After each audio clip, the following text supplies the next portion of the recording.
పశ్చిమాసియాలో అమెరికా, ఇరాన్ల మధ్య ఉద్రిక్తతలు ఇప్పుడప్పుడే సద్దుమణిగే వాతావరణం కనిపించడం లేదు. ఇజ్రాయెల్ కోసం ఎరక్కపోయి ఇరాన్ను గిల్లి ఇరుక్కుపోయిన అమెరికా అధ్యక్షుడు డొనాల్డ్ ట్రంప్ పరిస్థితి అత్యంత దారుణంగా ఉంది. సొంత దేశంలో తీవ్ర వ్యతిరేకత, సొంత పార్టీలోనే ట్రంప్పై ఆగ్రహ జ్వాలలు కనిపిస్తున్నాయి. వెనిజువెలా మాదిరిగా అలా వెళ్లి ఇలా ఇరాన్ని చుట్టేయచ్చనుకున్న ట్రంప్ అంచనా తల్లకిందులైంది. 2 నెలలు కావస్తున్నా ఇరాన్ మొక్కవోని దీక్షతో యుద్ధ భూమిలో నిలబడే ఉంది. ఇప్పుడు ఈ యుద్ధం నుంచి ఎలా వెనక్కి వెళ్లాలా అన్నది తెలియక ట్రంప్ ఉక్కిరిబిక్కిరవుతున్నారు. ఇరాన్ గట్టిగా నిలబడ్డంతో తీవ్ర అసహనంతో రగిలిపోతున్నారు. తనకు సహకరించడం లేదని నాటో దేశాలపై మండిపడ్డారు. నాకు ఎవరి సాయమూ అక్కర్లేదని మేకపోతు గాంభీర్యం ప్రదర్శించారు. అయినా తనదే పైచేయిగా ప్రపంచం గుర్తించాలని ఆరాటపడుతున్నారు. అయితే ట్రంప్ ఆటలతో ఇరాన్ బెదరడం లేదు. తీవ్రంగా నష్టపోయినా ఆత్మవిశ్వాసంతో ఇరాన్ ధైర్యంగానే ఉంది. ఇదే ట్రంప్కు నచ్చడం లేదు. మరి వాట్ నెక్స్ట్? దీనిపైనే ఇవాల్టి మ్యాగజైన్ స్టోరీ. అగ్రరాజ్యం అమెరికాకి కొరకరాని కొయ్యేలా నిలబడింది ఇరాన్. ఓ వారం 10 రోజుల్లో ఇరాన్ కథ ముగించేస్తామంటూ ముందుకి ఉరికిన అమెరికా, ఇజ్రాయిల్ ద్వయానికి ముచ్చెమటలు పట్టించింది ఇరాన్. అగ్ర అమెరికా, ఉగ్ర ఇజ్రాయిల్లు క్షిపణులతో విరుచుకుపడి ఒక విధంగా ఇరాన్ని కుళ్లబొడి చేసిన ఇరాన్ వెనకడుగు వేయలేదు. పైపెచ్చు ఇప్పటికే అమెరికాకి వార్నింగ్ ఇస్తోంది. పర్షియన్ గల్ఫ్లో అసలు అమెరికన్లకు ఏంటి పని అని నిలదీస్తున్న ఇరాన్ మా జలాల్లోకి వస్తే సముద్రంలో ముంచేస్తామని హెచ్చరించింది. దేశానికి పెద్ద దిక్కు అయిన ఖమేనీని మొదటి రోజే కోల్పోయిన ఇరాన్ నీరుగారిపోలేదు. సర్వశక్తులు ఒడ్డి అమెరికాకు ఎదురొడ్డి నిలిచి సమాధానం చెప్తోంది. వెనిజులాను చూస్తూ ఉండగా తన గుప్పెట్లోకి తెచ్చుకున్న అమెరికా ఇరాన్ విషయంలోనూ అదే విజయం ఖాయమన్న ధీమాతోనే ముందడుగు వేసింది. ఇజ్రాయెల్ కోసం అకారణంగా యుద్ధానికి కాలు దువ్విన అమెరికా ఇరాన్లో ముక్కుపచ్చలారని పసికందులతో పాటు విద్యార్థులను పొట్టన పెట్టుకుంది. ఈ పాపంలో ఇజ్రాయెల్తో సమానంగా అమెరికా అన్ని విలువలు, ధర్మాలు పక్కన పెట్టేసి ఉగ్రకాంక్షతో, విధ్వంసాలతో తెగబడింది. అమెరికా, ఇజ్రాయెల్ దాడులు మొదలుపెట్టిన మొదటి రోజునే దేశ అధ్యక్షుడు ఖమేనీని హతమార్చారు. ఖమేనీ మరణంతో ఇరాన్ కకావికలం అయిపోతుంది అని ట్రంప్ భావించారు. ఖమేనీ భావజాలాన్ని వ్యతిరేకించే వారి నేతృత్వంలో కొత్త ప్రభుత్వం తీసుకురావచ్చు అని ఇజ్రాయెల్ కలలు కంది. అయితే వారి అంచనాలు తలకిందులు చేస్తూ ఇరాన్ మరింత పటిష్టంగా తయారైంది. ఖమేనీ తనయుడు పగ్గాలు చేపట్టారు. అంతవరకు ఖమేనీల పాలనను వ్యతిరేకించిన వారు కూడా అమెరికా, ఇజ్రాయెల్ల దుర్మార్గపు దాడులతో ఏకమయ్యారు. దేశమంతా ఒక్కతాటిపైకి వచ్చింది. ఇరాన్ అంతా ఒక్కతాటిపైకి వచ్చింది. ఇక్కడే అమెరికా ఘోరాతి ఘోరంగా విఫలమైంది. ఇరాన్ను దారికి తెచ్చుకోవడానికి యుద్ధ నీతిని కూడా వదిలేశారు అమెరికా అధ్యక్షుడు ట్రంప్, ఇజ్రాయెల్ అధినేత బెంజమిన్ నెతన్యాహు. అయితే ఈ ఇద్దరిని ధీటుగా ఎదుర్కొంటుంది ఇరాన్. కొంత దూరం వెళ్ళాక అమెరికాకు ఇది గెలిచే యుద్ధం కాదు అని అర్థమైంది. ఇక అప్పటి నుంచి ఇందులో నుంచి సురక్షితంగా పరువు కాపాడుకుంటూ ఎలా బయటపడాలా అన్న ఆలోచనలో పడిపోయారు ట్రంప్. అయినా పైకి మాత్రం ఇరాన్ను వదిలిపెట్టేది లేదు.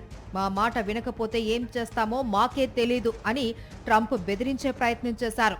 ఇరాన్ పాలకులు వాటిని బేఖాతరు చేశారు. యుద్ధం మొదలై 60 రోజులు అయిపోయింది. యుద్ధం పాపమా అని ప్రపంచం చమురు సంక్షోభంలో కూరుకుపోతుంది. హార్ముజ్ జలసంధిని ఇరాన్ మూసివేయడంతో చమురు కోసం ప్రపంచ దేశాలు అల్లాడిపోయే పరిస్థితి. దాన్ని తిప్పికొట్టడానికి ట్రంప్ దుందుడుకు నిర్ణయం తీసుకున్నారు. హార్ముజ్తో పాటు ఇరాన్ ఓడరేవులను తన యుద్ధ నౌకలతో దిగ్బంధించారు ట్రంప్. ఇలా చేస్తే అయినా ఇరాన్ సంధి కుదుర్చుకోవడానికి బేరానికి వస్తుందని, అప్పుడు హర్మూజ్ను తన గుప్పెట్లో పెట్టుకోవచ్చు అని ట్రంప్ కలలు కన్నారు. అయితే హర్మూజ్ పై పెత్తనం తమదే అని ఇరాన్ గర్జించింది. వేల కిలోమీటర్ల దూరం నుండి వచ్చిన అమెరికన్లకు అసలు పర్షియన్ గల్ఫ్ లో పని ఏంటి అని ఇరాన్ అధ్యక్షుడు ముజ్తబా ఖమేనీ నిలదీశారు. పర్షియన్ గల్ఫ్ కు వచ్చే అమెరికా సైనికులను సముద్రంలో ముంచేస్తాము అని ఆయన హెచ్చరించారు. ఇరాన్ ఓడరేవులను దిగ్బంధించడం ద్వారా ఇరాన్ను ఆర్థిక సంక్షోభంలోకి నెట్టి ఆ తర్వాత దాన్ని దారికి తెచ్చుకోవాలి అని ట్రంప్ భావిస్తున్నారు. అమెరికా నౌకల దిగ్బంధనంతో ఇరాన్కు ఆర్థికంగా నష్టమైతే జరుగుతుంది. చమురుతో పాటు ఇతర సరుకుల ఎగుమతులు సజావుగా సాగడం లేదు. ఉత్పత్తి చేసిన చమురును పూర్తి స్థాయిలో ఎగుమతి చేయకపోతే కొత్త ఉత్పత్తుల నిల్వకు వెసులుబాటు ఉండదు. ఇదే ఇప్పుడు ఇరాన్ ముందున్న సమస్య. ఈ పరిస్థితి మరింత ముదిరితే ఇరాన్ కాళ్ల బేరానికి వస్తుంది అని ట్రంప్ అనుకుంటున్నారు. ట్రంప్కి చమురు ఒక్కటే కావాలి, కానీ నెతన్యాహుకి ఇరాన్ నామరూపాలు లేకుండా నాశనం కావడం కావాలి. కాకపోతే యుద్ధం మొదలుపెట్టినప్పటి నుంచి ఇజ్రాయెల్ను మెజారిటీ ప్రపంచ దేశాలు అసహించుకుంటూ ఉన్నాయి. ఇజ్రాయెల్ను ఒంటరిని చేసి వెలివేయాలి అని చాలా దేశాలు ఆగ్రహంగా ఉన్నాయి. అటువంటి ఇజ్రాయెల్తో అంటకాగుతున్న అమెరికా పైన విమర్శలు పెరుగుతున్నాయి. మొన్నటి వరకు అమెరికాతో సన్నిహితంగా మెలిగిన దేశాలు కూడా ఇప్పుడు ఇరాన్కు మద్దతు చెప్పే పరిస్థితులు నెలకొన్నాయి. నాటో దేశాలు అమెరికాకి దూరమవుతున్నాయి. ఇరాన్పై దాడులు చేయాలి అనుకున్న అమెరికా యుద్ధ విమానాలకు తమ గగనతలంపై నుంచి రాకపోకలకు అనుమతులు రద్దు చేశాయి కొన్ని దేశాలు.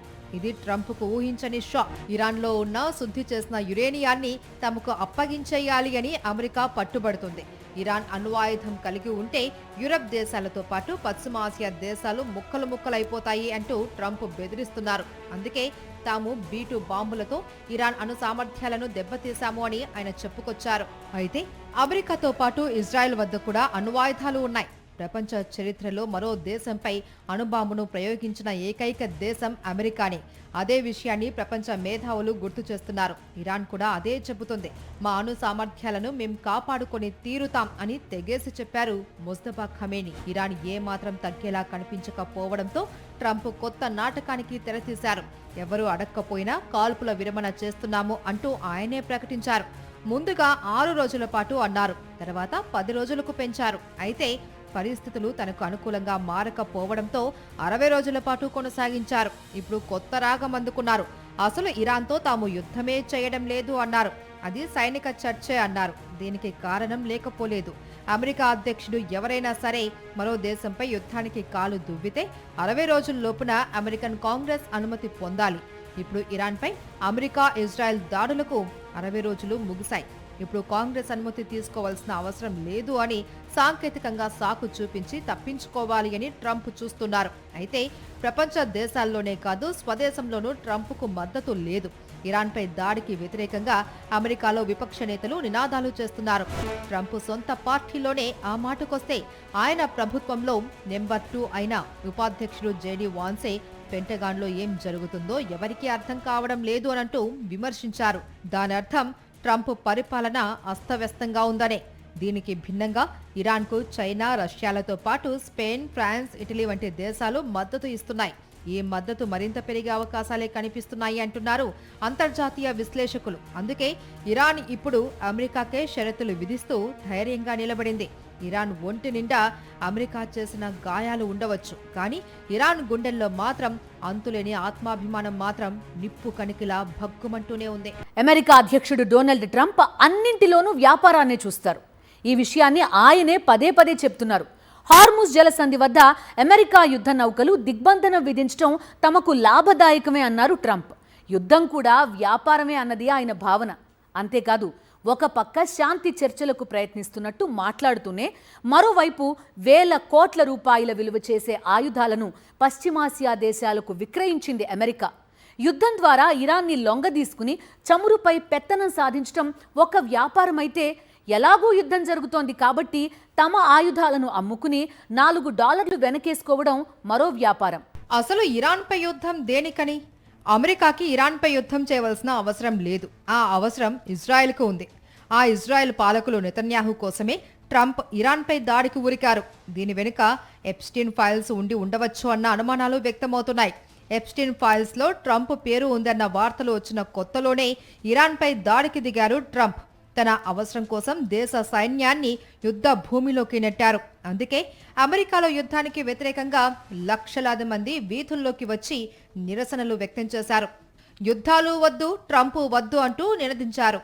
తెలుసో తెలియకో ఇరాన్ను బాగా తక్కువగా అంచనా వేసిన ట్రంప్ ఇప్పుడు ఎందుకు దిగానురా ఈ రొంపిలోకి అని తలపట్టుకుంటున్నారు. ఎందుకంటే అమెరికాని ఎవ్వరూ సమర్థించడం లేదు. ఎవరో ఎందుకు, అమెరికాలోనే ప్రతిపక్షాలు కానీ ప్రజలు కానీ ట్రంప్కు మద్దతుగా లేరు, యుద్ధాన్ని వ్యతిరేకిస్తున్నారు.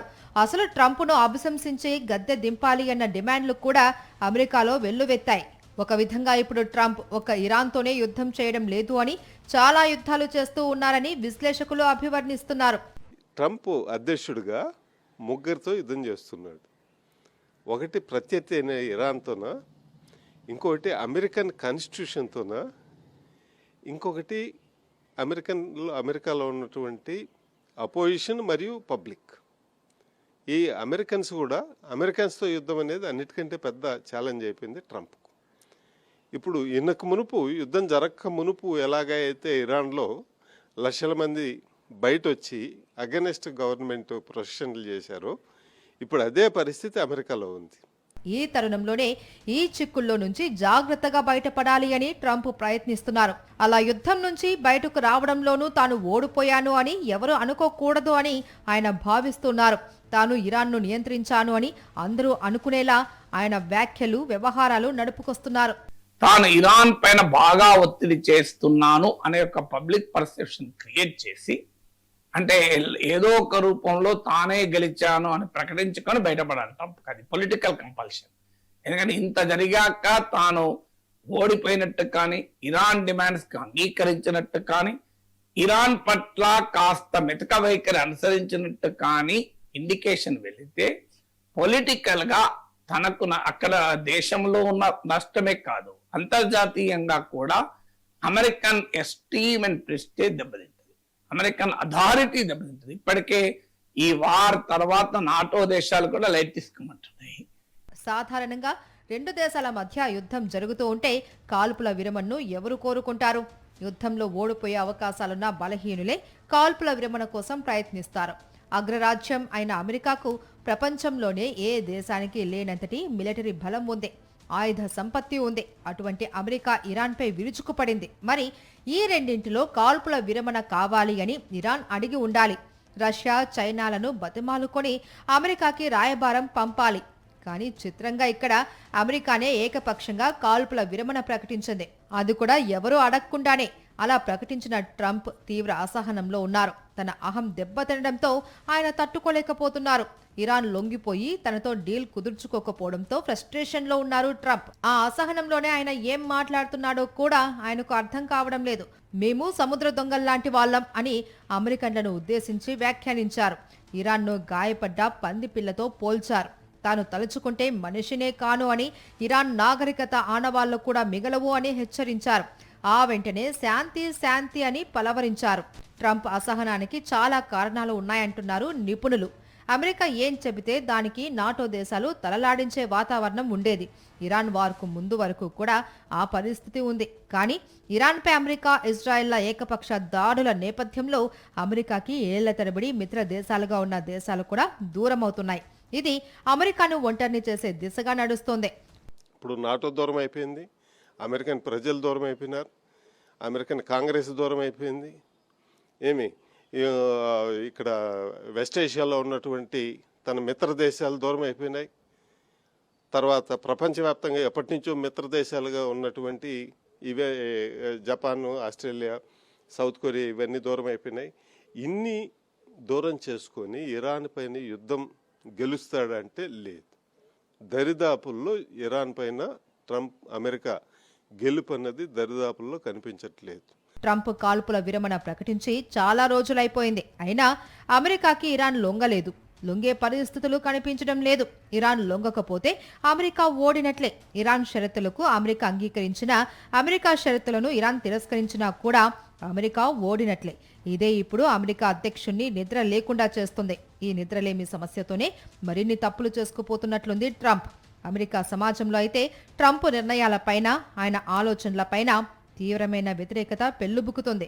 అది మహాజ్వాలగా రగిలే అవకాశాలు ఉన్నాయంటున్నారు మేధావులు. ట్రంప్ తెంపరితనానికి, అనాలోచిత దుర్మార్గాలకు అమెరికా భారీ మూల్యం చెల్లించుకోవాల్సి వస్తోందని విశ్లేషకులు హెచ్చరిస్తున్నారు. పెట్రో డాలర్ కాన్సెప్ట్ బలహీనపడి పెట్రో యువాన్ కరెన్సీ కళకళలాడే అవకాశమూ లేకపోలేదని వారంటున్నారు. అసలు ట్రంప్ మానసిక పరిస్థితిపై అమెరికాలోనే బోలెడు అనుమానాలు వ్యక్తమవుతున్నాయంటున్నారు నిపుణులు. పద్మ వ్యూహంలోకి వెళ్లటమే కానీ బయటకు రావడానికి దారి తెలియదు. హార్ముజ్ వ్యూహంలో ఇప్పుడు ట్రంప్ ఇలానే ఇరుక్కున్నారని సోషల్ మీడియాలో సెటైర్లు పడుతున్నాయి. ట్రంప్ అనాలోచిత వైఖరి అమెరికాను తీవ్ర సంక్షోభంలోకి నెట్టేసేలా కనిపిస్తుంది అంటున్నారు నిపుణులు. ఇరాన్తో యుద్ధానికి ముందు వరకు పెట్రో డాలర్ అనేది అమెరికాని మెరిసేలా చేసింది. పెట్రోలు కొనుగోలు చేసే దేశాలన్నీ కూడా అమెరికన్ డాలర్లలోనే చెల్లింపులు చేసేవారు. ఇరాన్ నుంచి ఎవరూ చమురు దిగుమతి చేసుకోవద్దు అంటూ ట్రంప్ ఆంక్షలు విధించిన తర్వాత పరిస్థితులు మారాయి. ఇరాన్ ఉత్పత్తి చేసే చమురులో 90% వరకు చైనాయే కొనుగోలు చేస్తుంది. అయితే దీనికి చెల్లింపులు మాత్రం యువాన్ కరెన్సీలో చెల్లిస్తోంది.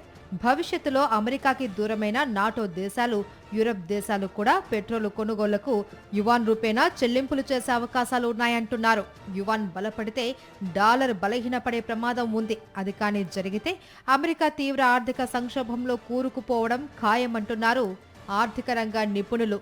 ఇప్పుడేం చేయాలి అన్నది ట్రంప్కు అర్థం కావడం లేదు. కానీ ఏమీ చేయకుండా ఉండలేరు. బహుశా ట్రంప్ ఇరాన్లోని సైనిక స్థావరాలపైన, మౌలిక సదుపాయాల కల్పనలపైన భారీగా దాడులు చేసే అవకాశాలు ఉన్నాయని ప్రచారం జరుగుతుంది.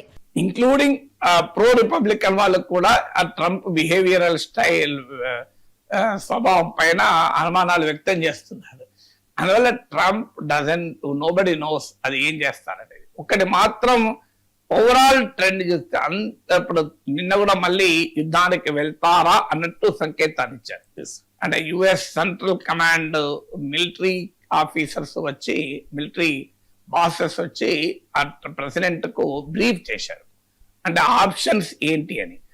One of the option Trump thinking ఏంటంటే very brief and very heavy attack. అంటే ఒక 24 గంటలో, ఒక 2 గంటలో, 3 గంటలో ఇరాన్ ఇన్ఫ్రాస్ట్రక్చర్ ను టార్గెట్ చేస్తూ భారీగా అటాక్ చేయడం, చేసి డీల్ కు ఒప్పించేయడం అనేది ఒక ఆప్షన్ గా ఆలోచిస్తున్నారా అనేది. పశ్చిమ ఆసియా దేశాల్లోనూ ఇప్పుడు ఆలోచన మొదలైంది.